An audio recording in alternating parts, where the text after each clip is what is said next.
Boombega. As the dusk bled its last light across the ethereal grounds of Daija, the dark canopy of night stretched out, veiling the enigmatic citadel in mysteries yet to be unfurled. The trio of knights, with valor etched onto their souls, approached the humble inn nestled at the feet of the looming Kai monastery, a fleeting refuge amidst the ghostly whispers of the arcane. Their steps were halted at the threshold of the inn by a gaunt lady, whose years had curved her back, yet not dimmed the wary glint in her eyes. Tainted by arthritis' cruel touch, she holds the back of her palm up against her wrinkled forehead, and points her crooked index finger in the direction of the heroes as she speaks to them, saying, "We only accept silver here. Do you have silver?" Her index finger bounces up and down with each syllable she utters, the way an anglerfish waves an artificial worm in front of its mouth to lure fish into its open jaws. With a blend of urgency and assurance, the knights exchanged their silver coins for a passage into the inn's somber embrace. Her weathered face cracked a rare smile as the silver clinked softly against the worn wooden counter, a transient moment of prosperity in a realm otherwise bereft of simple joys. As they nestled themselves by the bar, the door swung open with a cold gust, heralding the arrival of a figure draped in the astral silk of mystery, a half-elf mage whose aura murmured of realms far beyond the mortal's ken. The delicate tracery of his astral robes danced to the ancient rhythm of a forgotten world. His steps were shadows, quiet yet bearing storms, and by his side, cultists draped in veils of eerie devotion trailed, pushing forth a giant wheelbarrow that bore a solemn silence. The heroes, feeling the chill of danger creeping up their spines, clutched the hilt of their weapons, their instincts brewing a storm amidst the quietude. The archmage, without a word, raised his staff, which stood tall as an adult, crafted from ancient mystical wood adorned with ornate arcane carvings and gemstones, and at its top there was a pulsating crystal orb. Amidst an otherworldly glow, a constant aura of power shimmered around the staff, with sparks of electricity occasionally dancing along its intricate design, and the air vibrated with a forgotten dialect that spun the fabric of reality into frozen strands of time. Ilnith, the most arcane of the trio, recognized the whispers of transmutation magic, a realm that bent the bones of the natural world. Yet before a blade could be drawn or a spell cast, a paralytic haze enveloped the heroes, binding them to the unforgiving tick of the ancient spell. A dire helplessness sprawled in their veins as they became mere statues, silent witnesses to the unfolding malevolence. The archmage, Naquon, to whom the unaffected innkeeper referred, bestowed upon her a coin rich with the luster of silver and the crimson heart of a ruby, an emblem of a dark covenant that sent shivers down the spines of the party. With a voice as cold as the ether, Naquon addressed the innkeeper. "Per our usual agreement, here is your coin." His words, stained in eerie monotony, echoed through the inn as the cultists began their sinister harvest of the paralyzed patrons. The innkeeper, with an abysmal sigh, pocketed the coin. Lagwyn the perceptive rogue noticed the pupils of her grey eyes shifted from circles to vertical ovals, and then back to circles again, averting the gloomy scene unfolding amidst the gloom.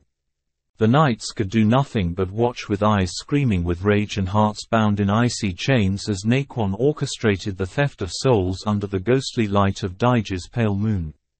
As the wheelbarrow, now bearing the quiet bodies of the inn's souls, was wheeled into the veil of the night by the cultists, Naquon gave a final glance towards the frozen knights, a gaze that held the abyss, before he pounded his staff on the ground, sending shockwaves through the inn, knocking bottles off the shelves, before he vanished into the shadows from where he came.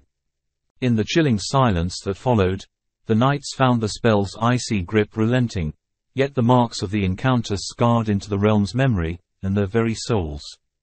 The journey into the heart of Daija's mysteries had just begun, and the echoes of Naquin's sinister magic hung heavily in the hearts of the heroes as they gathered their strength before plotting their next step under the quiet gaze of stars. The stillness that followed Naquin's departure was eerie and echoed the sinister undertones of the unfolding night. The shadows that the archmage had left behind seemed to lurk in every corner of the quaint inn. The trio, though released from the icy grip of paralysis, still felt a lingering chill as they flexed their limbs, regaining the warmth that had briefly left them. With a collective resolve, they approached the innkeeper, whose demeanor had returned to a somber resignation. Their inquiries of the night's harrowing events started at the foundation of acquaintance, the innkeeper's name. She looked at them with weary eyes, veiled with a sheen of sadness and fear. "Boombega," she murmured, "that's what they call me. Been here long before the sky bore Naquon's cursed abode." The name seemed to carry the weight of ages past, the tale of simple lives ensnared in the whims of the arcane. With a quiet nod, Luna Fey, the infernal cleric, pressed for more. "What pact holds you in this dreadful arrangement with Naquon?" Luna's eyes sought truth amidst the shadows that veiled Boombega's countenance. Boombega sighed, her gaze wandering into the dark abyss of the past. "A pact forged in desperation, to keep the village safe from his dark desires. A pact that exchanges the few for the many. But each time, it takes a piece of what little soul I've left." Her voice trembled like a leaf in the cold autumn breeze. Ilnath, the pragmatic wizard, his eyes a tempest of thought, chimed in, "Naquon's ambitions don't end at your village, his eyes aim for dominion far beyond. What can you tell us of his lair, the Kai Monastery?" Boombega hesitated, but the determined look in the hero's eyes pushed her. "The Kai Monastery, it's more a fortress now than a sanctuary of enlightenment it once was. Its halls echo with the laughter of cultists and the cries of the damned. Giants guard its gates, their loyalty bought with magic's most foul." She shivered, the night's event resurfacing fear that she had long tried to bury.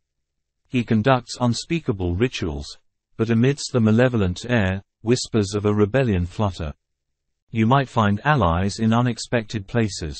The information hung heavy between them, painting a gruesome image of the path that lay ahead. The trio knew that every moment spent was a tick in Naquon's dark chronicles. They thanked Boombega, whose face seemed to bear a glimmer of hope for the first time in what must have been ages.